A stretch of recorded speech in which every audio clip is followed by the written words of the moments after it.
Welcome into this week's edition of the Scorers Table here on JacksonSun.com, where we discuss what's going on this weekend in local high school basketball. I am Jackson Sun sports editor Brandon Shields. He is our local high school sports writer, Michael Odom. And Michael, we're finally to the point where you've kind of been waiting for, where it's kind of the region tournaments, where the postseason has kind of hit its stride. And I guess this would be the state's version of the second round of the tournament, NCAA tournament, 32 teams left. 32 teams left across the state in each classification. Well, within our area, we have, a total of 8 tournaments that we were talking about. Boys and girls with 4 regions going on, 7A, 7AA, 8A, and 8AA. And first, let's just take the girls' side first. And it's 7A, districts 13A and 14A matching up. That could be a fun tournament to watch. Right, with the postponements Thursday, everything is on track. So all the girls' quarterfinals will be Friday. Boys' quarterfinals for all the regions will be Saturday. 13A, 14AA, there should be some really good matchups between some local teams. With Gibson County coming down from AA to single A, I think that really opened up some big games. 13A, you've got West Carroll, Huntington, and Dresden all having good seasons and all being competitive, and I think that's going to make for some good region quarterfinals Friday night. Then in 8A, we've got Jackson Christian, Middleton, Riverside, and Scotts Hill dealing with teams from Memphis. Right. The past 2 years, Districts 15AA or 15A has swept District 16A. Looking for that sweep again. If so, hopefully to bring that tournament back to West Tennessee, to where the region semifinals and finals aren't in Memphis. But for that to happen, Riverside's going to have to go down to Memphis and beat a very good Oak Haven team. Oak Haven is a lot better than anything that West Tennessee's seen in single A the past couple of years. Got a really good player in Derricka Wiggins, who averages about 27, 28 points a game. So they're really going to have to try and find a way to contain her and slow her down if Riverside's going to try and win in what should be a sweep, what could be a sweep for 15A. And if 15A does sweep, it will bring the tournament to rural West Tennessee because it's in Memphis now. And I checked the math this morning. Memphis is more West Tennessee than any other place around here. We kind of don't consider Memphis West Tennessee. Memphis is Memphis. I'm still trying to get that. I was a geography major. But anyways, moving up to AA and the Region 7 AA tournament, districts 13 AA and 14 AA matching up against each other. There's going to be some interesting matchups in that one. There are some interesting matchups. Lexington going to Westview should be a good one.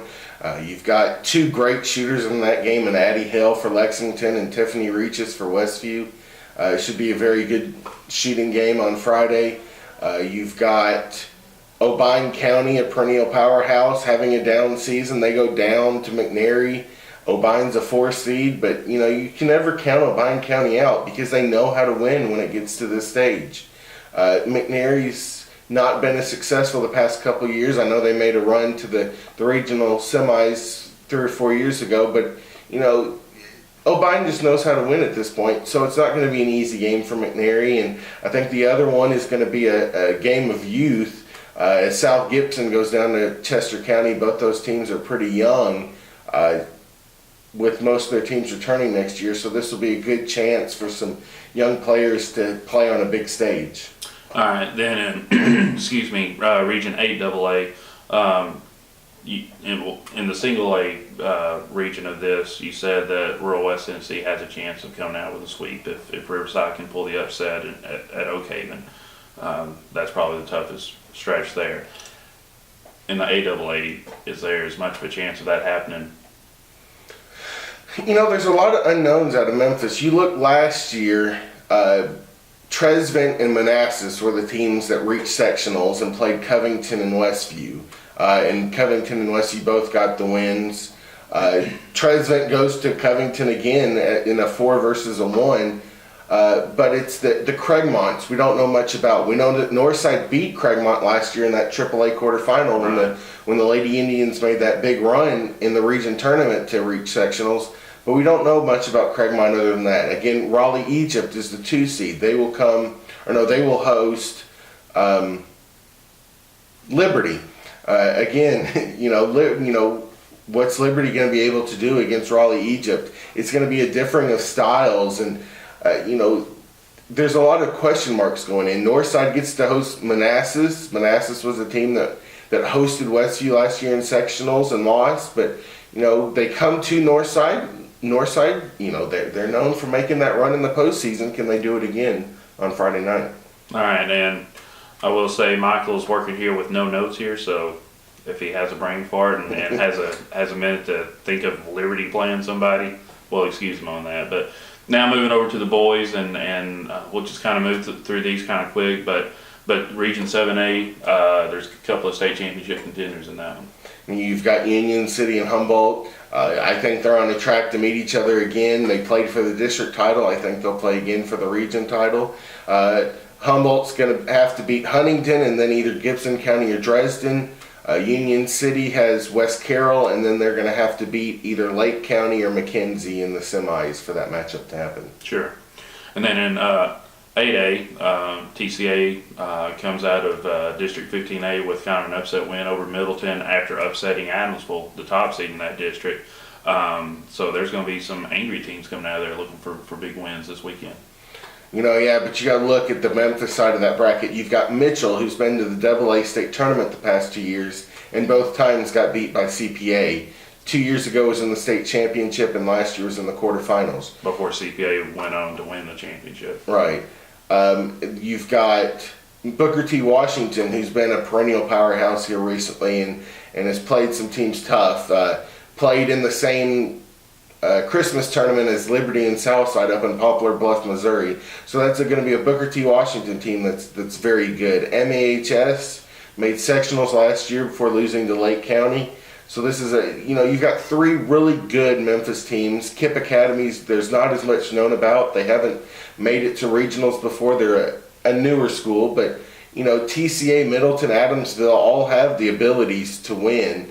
Last year MAHS played Middleton at MAHS and beat them by 9. Booker T. Washington and Adamsville played, and Booker T. Washington won by 9.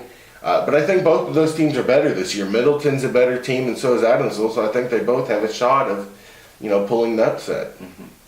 All right. Well, moving up to AA now. The Region 7 AA tournament is this tournament kind of Southside's to lose, or do you see anybody that really can match up with the Hawks and maybe pull off an upset? I really think this is Southside's tournament. If they play the way that they're capable of, I don't think any team in this region can touch them. I think they should be region champs. The question is, who's that other team going to be? You've got a Lexington, who's not known for being on this stage here in recent years, but they're playing really well right now behind guard play of Dylan Smith, Jordan Branch. And then you got Westview, who's gotten hot here recently and gotten their players back from injury, and they're really starting to mesh and gel and play like a team and beat Obion County for the first time this season in the district championship.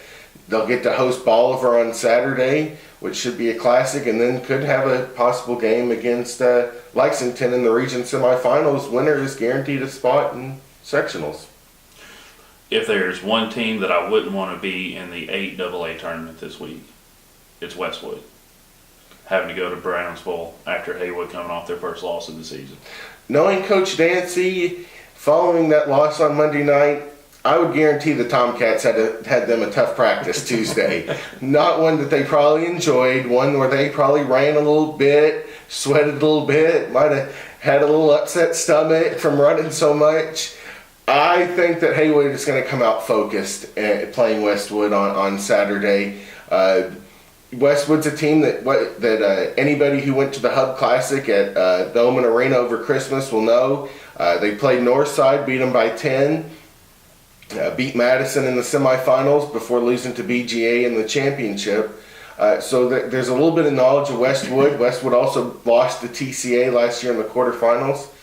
So I think Haywood's got a good shot of winning, making it to the region semis. But because of that district loss, they're going to have to play the top seed out of Memphis in Douglas, and behind a Mr. Basketball finalist in LeGerald Vick. And that's going to be a classic matchup. Yeah, but don't you think that people in Memphis are saying Douglas will probably have to match up with Haywood and their Mr. Basketball finalist, Jordan Bernardo?